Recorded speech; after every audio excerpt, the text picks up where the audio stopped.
Okay, today we are creating a video on creative flow, using our creativity to explore it. So, Stefan, could you please describe, in your understanding and feeling and intuition, what is creative flow, and then maybe you could switch to how it's related to the types and MBTI. But the first of all is, what is it? What's creative flow? Yeah, what's creative flow? I like that you asked for perspective coming from feeling and intuition, and there's what is creative flow for everyone, and there's how creative flow arises in the interior perspective and the interior world of any being, I would say. And in my experience, I see creative flow as actually a form of aliveness, and it's coming from I think coming from the down upper part. I feel an upwelling of a creative force, and it becomes creative flow when I find the right container for this creative force. And when I say container, it's not possibly a glass or something very tangible, but it can be a document, it can be a video, for example, or it can be a conversation somewhere, or a connection with someone that would actually receive this creative flow. And usually there's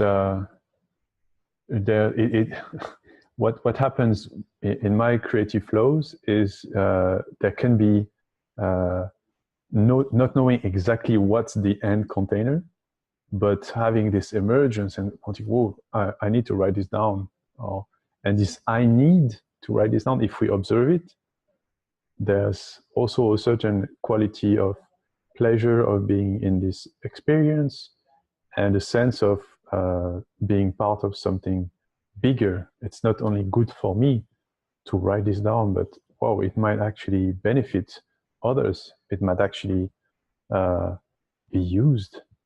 And this feeling and tracking this quality of wow, it can bring abundance to others, or a form of value to others. So there's a form of let's say giving, or form of compassion or selflessness, or should I say it's more low self-orientation, because I do this not only for me. And but this is also kind of dependent or related to what's my personality, to what's my type. There's, I think, some of the best poetry might have been written just outpouring out of the heart of Rumi, for example, feeling connected to the planet, not only for someone in particular, but just feeling good in his experience, in himself. So there's this outpouring gesture. So those are a few of the qualities. Another quality of creative flow, it's what I call efficiency.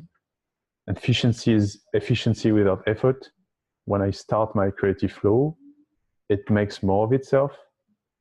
And I guess for my own personality, I need to make sure that I'm gonna have prepared a glass of water and some tea and maybe some food, because it can go on for hours until this outpouring is done. So yeah, that's a few elements of how I would describe creative flow for my end. So this creative flow which you described so beautifully, and I resonate with it. How is it? How does MBTI relate to unlocking this creative flow in some general observations of yours? Yeah,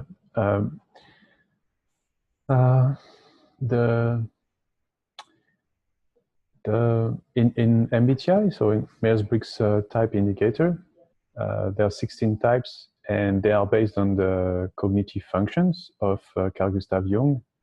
And so it pertains to the cognitive line of development in the integral theory. And I just shared 3 elements of knowledge.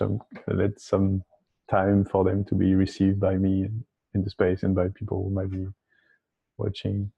So yeah, cognitive line and 8 cognitive functions. And what is it is very simple. So they are the building blocks of consciousness, we could say, or the building blocks in which consciousness flows. And what are those building blocks? There's feeling, thinking, sensing, and intuition. And defined by Carl Gustav Jung, which is a little bit different than what we commonly use. And feeling can be internal or external. Thinking can be internal thinking or external thinking.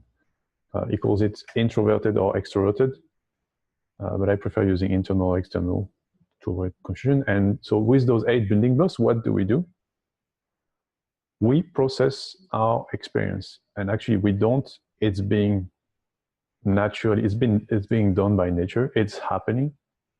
We feel in our experience feelings, thoughts arriving, sensations, intuition, and all those arisings, they flow through our cognitive functions, and they happen together or in real time with certain combinations inside of flow.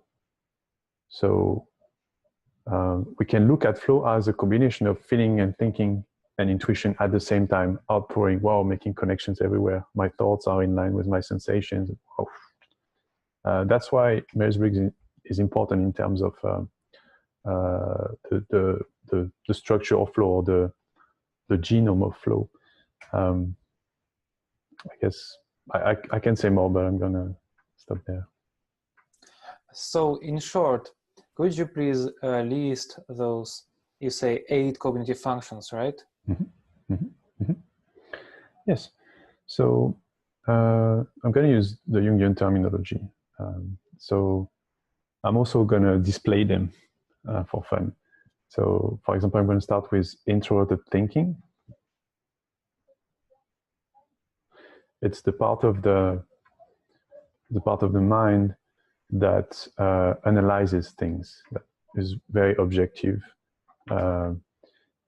and it creates framework systems with a lot of clarity, and it understands life. It's the understanding function. Then there's the exterior version, the extroverted version, which is extroverted thinking. It's the energy of making plans. I lean a bit forward towards you, and I'm gonna think about all those time and space and resources and I know artifacts or connections I have with people or agreements, and I'm going to see how, for the goals I want to meet, those resources and those systems will unfold in time. So it's more an execution function, extroverted thinking. Then there's the introverted feeling, which is my capacity to feel myself, feel my own emotions, be with them, allow myself to be impacted by them and transmute them. It's also linked to emotional inspiration and imagination. And then there's the extrovert feeling, which is the function of connection with others and having heart open, being in attunement, in resonance with others, and being able to feel subtle energies or the implicit ways in which we relate as humans. And then there's the extroverted intuition, which is the connection to the field of possibilities, Eugene is playing, connecting dots, having a galaxy in our mind, and it can be very huge. We can almost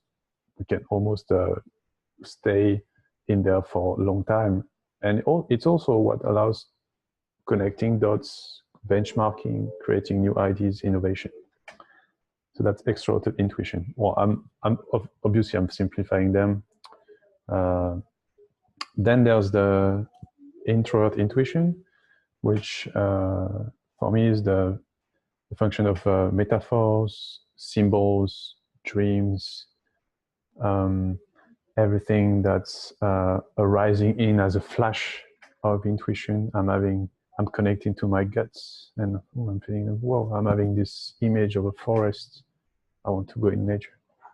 Being inspired visually from the inside.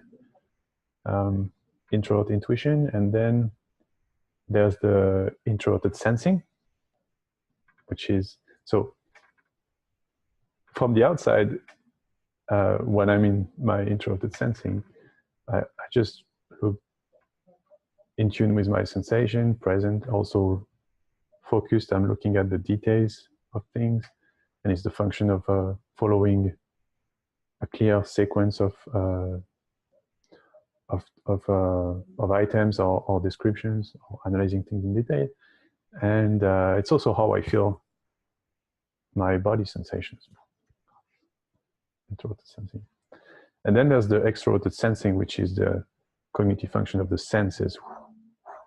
Eyes, eye, tongue, nose, ears, how I relate to the sense object in the outside world. You can be captivated. There's a sense of contemplation also, outside contemplation. And I also relate it to proprioception, moving my body, executing movements. That's why athletes, so people who perform for Olympic disciplines and sports, they have a very high extroverted sensing development, for example. So this makes 8 functions. Okay, so I think this is a very good bit of information for our listeners and viewers for this part. Thank you, Stéphane. You're welcome. I guess then the question you asked was how Myers-Briggs can unlock creative flow. And then maybe in another video we're gonna make an example. I'll take an example.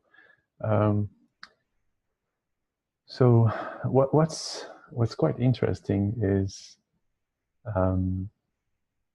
those functions. They are, let's say, we all have all of them, and as our, let's say, as we are born, as our body is being made, as our physiology is being constructed, as we develop in the womb, there's also a slight preference and a predominance of ways that the brain is going to experience and process the world. So each personality type in Myers-Briggs will have a preference for, it's actually an efficiency preference. So there will be more efficient at 3 or 4 of those 8 cognitive functions. So we all have 8, but the way they are preferred by order per personality type is different. And that's quite interesting, especially when we think or experience intersubjective dynamics. And so this is going to be a further topic. How does this apply with flow? So as I wake up, if I'm an extrovert intuitive, I'm an extrovert intuitive. I recognize myself as such. Yeah, and precision is that everyone is owner of their own type, and so it's self-declarative. Nobody can tell you what your type is. And also, people can receive advice about or input about how to make sure what their type is. So let's say I am an extrovert intuitive. I wake up in the morning with this ocean of ideas. It looks like I'm having solutions for my previous day, and I'm going to start my day by thinking, how can I implement them? So my extroverted intuition will be happening early in the morning. And then I'm going to follow with my secondary function, which is introvert thinking, to synthesize those ideas. And then at some point, when this process has been rolling on, I'm going to want to share those ideas or to connect with people that I support or that support me. So, and this is mostly the extroverted feeling function of connection with others. And then at the end of the day, I will want to care for my body, be in my internal sensation. I take a shower, do some body scan meditation. And in this flow of the day, which is basically naturally what happens in my type, there is a connection between all those steps.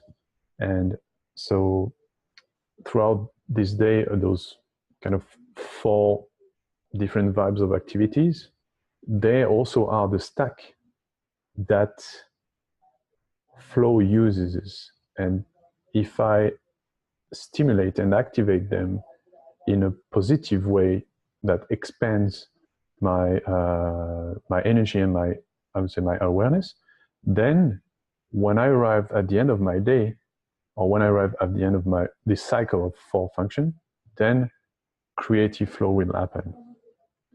And what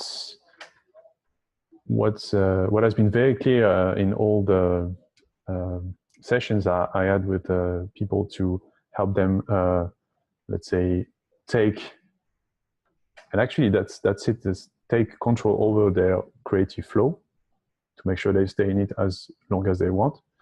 The sequence of activities and the way they are stimulated is the key. And if one of them is not respected, or if one of them is generated, if it's generated in a negative way, then flow will not happen. Oh, that's how we can express it. And so we could go through each type and see what's the flow for each type, and what's the flow in the day, and what generates this creative flow.